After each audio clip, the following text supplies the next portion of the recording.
E aí, meu povo, aqui é o Israel Branco, do audiofilico.com, e nesse vídeo eu vou falar para vocês sobre taxa de amostragem e profundidade de bits, que são dois princípios básicos do som digital. Se você trabalha com áudio ou trabalha com vídeo, muito provavelmente você já encontrou isso nas configurações, quando você quis converter um arquivo ou quando você quis exportar um arquivo.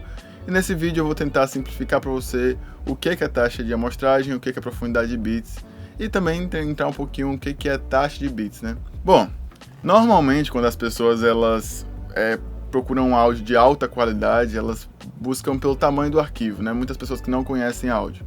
Então, às vezes se pensa, como se pensa também em vídeo, que se o tamanho do arquivo for maior, a qualidade é melhor. E isso muitas vezes é verdade, mas tem que se olhar com mais cuidado aí, porque na verdade, o tamanho do arquivo ele é definido pela profundidade de bits e pela taxa de amostragem, mas o que realmente importa, antes de tudo, é a qualidade da gravação.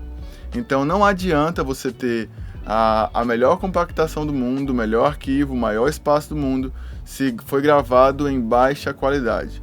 Se foi gravado em uma qualidade boa, você basicamente na masterização, quando você vai envelopar um arquivo, você vai preservar essa qualidade. Você não vai melhorar a qualidade do som. Você pode ter alguns processamentos e tal, de remoção de ruído, né, que pode melhorar a qualidade do som de certa forma, mas unicamente pela compactação, o ideal mesmo é pensar em grave direito. Depois que você gravar direito, aí você vai colocar num arquivo para determinado uso. Nesse post a gente não vai falar muito sobre formatos, MP3, WAV, OGG, esse tipo de coisa. A gente vai falar sobre o que leva até esses formatos, que são esses dois princípios. Então vamos começar com a profundidade de bits. A profundidade de bits, ela é um pouco complicado de se explicar profundamente, porque ela requer muitos cálculos para você entender ela corretamente. Mas, sendo bem simples os cálculos, na verdade, em geral, vai se considerar que a cada bit você ganha 6 decibéis de latitude sonora.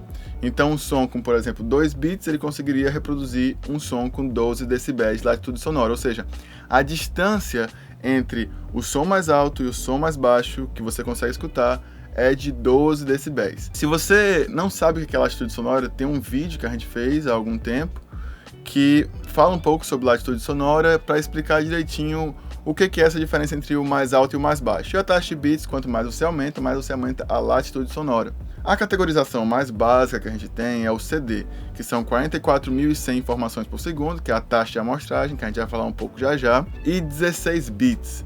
16 bits são 96 decibéis de latitude sonora. 96 é 16 vezes 6, né? Então, o que acontece aqui? 96 decibéis é mais do que o suficiente.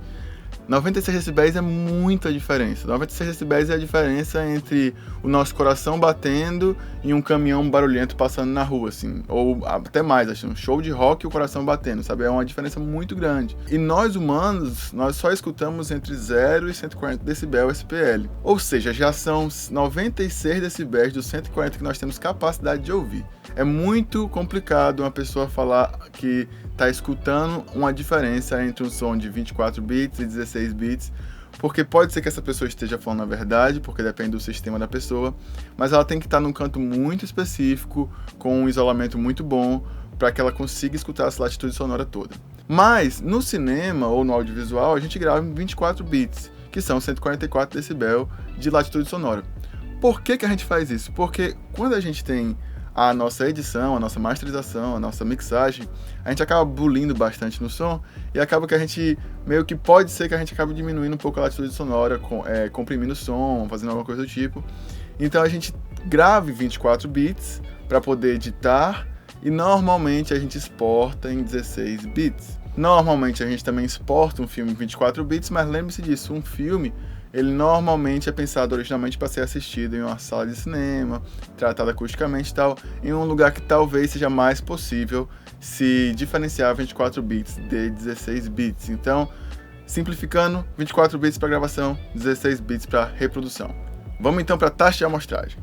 A taxa de amostragem é muito simples, acho que a essa altura talvez você já tenha entendido, é a quantidade de informações coletadas por segundo. Então, basicamente, se você quer exibir algum som, você tem que coletar um monte de informações por segundo para que você entenda que aquilo ali é um som só e não um pim do nada, né? Se você juntar vários pequenos sons, você vai entender como um som contínuo. Assim como a profundidade de bits, a taxa de amostragem também tem vários números, vários cálculos e tal. E aqui eu não vou entrar muito nisso, mas eu quero entrar no teorema de Nyquist, que é uma coisa muito básica para se entender a taxa de amostragem, que diz basicamente que se você quer exibir um número de frequências, determinado número de frequências, você tem que dobrar esse número para fazer a taxa de amostragem. Então a gente tem essa capacidade de escutar entre 20 a 20 mil Hz, o que a gente precisa de pelo menos 40 mil Hz. Se a gente tiver menos de 40 mil Hz, a gente vai ter um problema chamado aliasing, que é uma má interpretação que vai ser feita do som, então algumas frequências podem estar fora do canto, então algumas frequências podem não estar exatamente corretas, podem não ser a frequência que você queria exibir. Então basicamente significa, sendo bem chulo aqui, sendo bem geralzão no que eu estou falando, que se você for gravar com a maior taxa de amostragem, ou seja, se você for para 48 kHz, para 96 kHz, você vai ter uma melhor resolução de agudos e uma maior precisão de cada frequência. Então, o ideal, na verdade, aí é você ter o que você percebe de diferença. Normalmente, para audiovisual, a gente vai gravar em 48 kHz, e para música, como tem mais instrumentos agudos, e o agudo talvez seja mais preciso, né, mais necessário que seja preciso tonalmente na música, se grava em 96 kHz. Mas isso tudo depende muito do que você está fazendo e tal, existe um aprofundamento um pouco melhor para entender isso.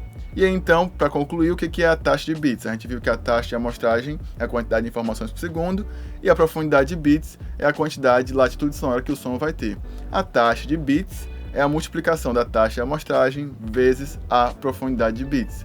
E tem que lembrar o seguinte, que 1 byte é igual a 8 bits.